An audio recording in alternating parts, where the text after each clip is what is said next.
اسپن بلابن به حق شاه مسبن بیخی 72 بلا را بکن. دوستای گرامی، رسانه شهریاران به یکی دیگه از برنامه‌های خودتان خوش آمدید.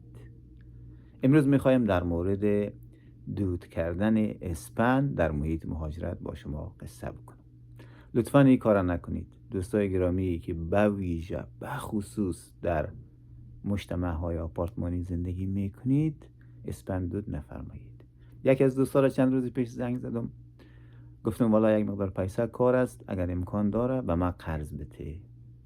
گفت والا من پیسه ندارم، من مشکلات دارم، یک بیل آمده به من $5000. من حیران ماندم، گفتم بیل برق، بیل آب، بیل تلفن، چه رقم بیل است که آمده به تو؟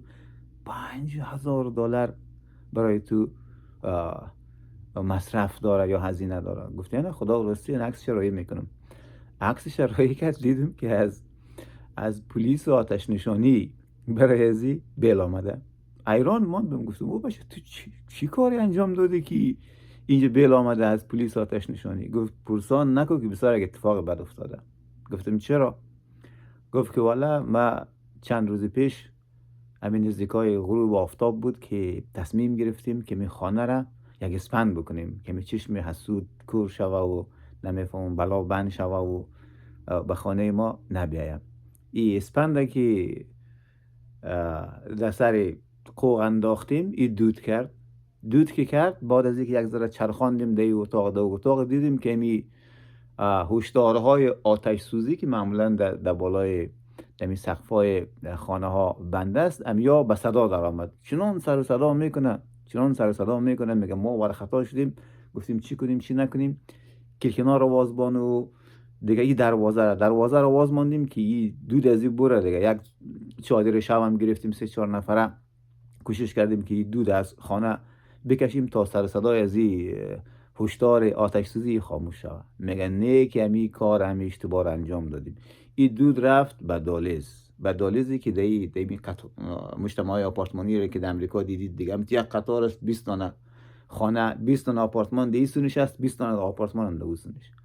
میگه برادر این دود رفت نمی دالیز، آلی شروع کرده دیگه. این دالیز امو سیستمای اطفاء حریق به اصطلاح چالان شده. چنان غالمغال است از دروازه ما هم دود میبره. دی همسایه هم ور خطا شده، کلگی بر آمده، زنگ زده در پلیس. میگه ما چی کار کردیم؟ ما بالاخره دیگه می ور خطا شدیم، ترسیدیم، گفتیم چی کنیم چی نکنیم. می دروازه رو قلف کردیم، بسته کردیم، رفتیم دیگه تیر خدا آوردیم از زین مینا خدا کشیدیم، رفتیم در پایین.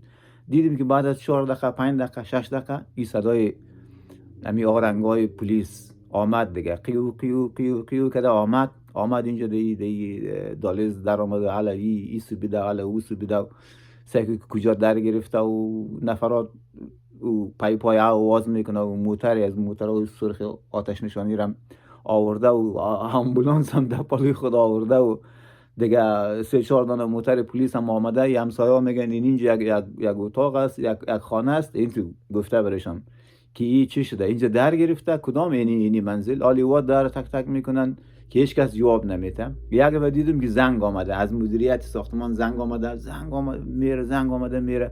خواه انگلیسی هم بلد نیست، می تلفن خود دادیم به دست دختر هلو چی گپ است. اونا میگه که این خانه شما در گرفته، شما کجا هستید؟ میگه من خانه ما در نگرفتم. میگه از کجا میفهمین؟ میگه خود در نگرفته، ما میفهمیم دیگه. حال شما کجا هستین؟ میگه ما دولیستیم کل ما. خیلی خوب، حالا بیاین این دروازه رو باز بکنید، از خانه شما دود برآمده، همسایه آمده اینجا، کلی ساختمان شما در میدید. بالاخره یعنی میرخم قصه کرد. گفت بعد از او ما رفتیم دروازه رو باز کردیم، این پلیس و نفرات آتش نشانی و تا بالا آمدن و این سیل کردن اونم چی ما را پیدا کردن، گفتن این چی هست تو در دادی؟ باز میگه من اونجا توضیح دادم که یعنی یک چیزی هست. دختر من ترجمه کرد که یعنی ما این یک رسم رواج داریم که یگان دفعه اسپند دود میکنیم. این همی شد که پلیس گفت سیست، بسیار کار خوب کردین، منتها دیگه این کار انجام نتین که این مردم نمیفهمه که شما یک رسم رواج دارین. تازه ممکن است اینمی موادی که شما اینجا با آتش کشیدید اینا چی هم باشه، مواد غیر صحی و به سلامتی مضر باشه و فلان. حالا تو یک ذره از وارد بده که ما ببریم آزمایشگاه پرتیم ببینیم این چی است که شما دود کده میرید. بسیار خوب.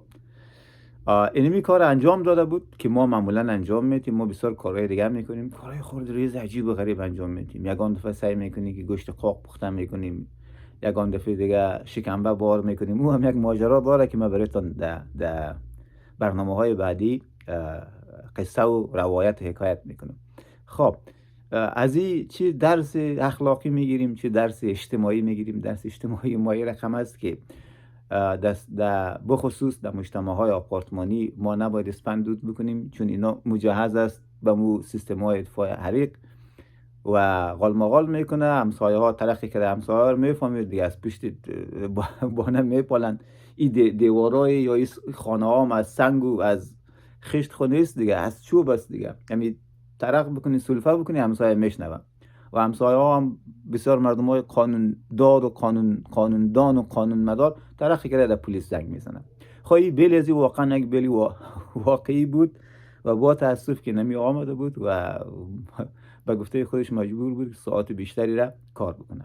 خوب است که ما و شما همون رقم که در برنامه قبل گفتم، علاوه بر که در مورد مسائل فرهنگی محیط مهاجرتی مثل امریکا تحقیق میکنیم، علاوه بر که در مورد مسائل سیاسی کشور مقاله میخوانیم، خود آشنا میسازیم با تاریخش، خود آشنا میسازیم با اقتصادش. خوب است که خود را یک اندکی یک کمی آشنا بسازیم به می چیزای خردریز، به می رعایت بعضی مسائل مثل ازی. و قبل ازی که نمیفهم شکمبه پخته بکنیم، قبل ازی که گوشت قاق بار کنیم سر دیگ و یا اسپندود بکنیم، یک تحقیق بکنیم، یک پرسجویی بکنیم که امی چی تبعاتی ممکنه و چی پیامدهای ممکنه برای خود ما و برای جامعه داشته باشه.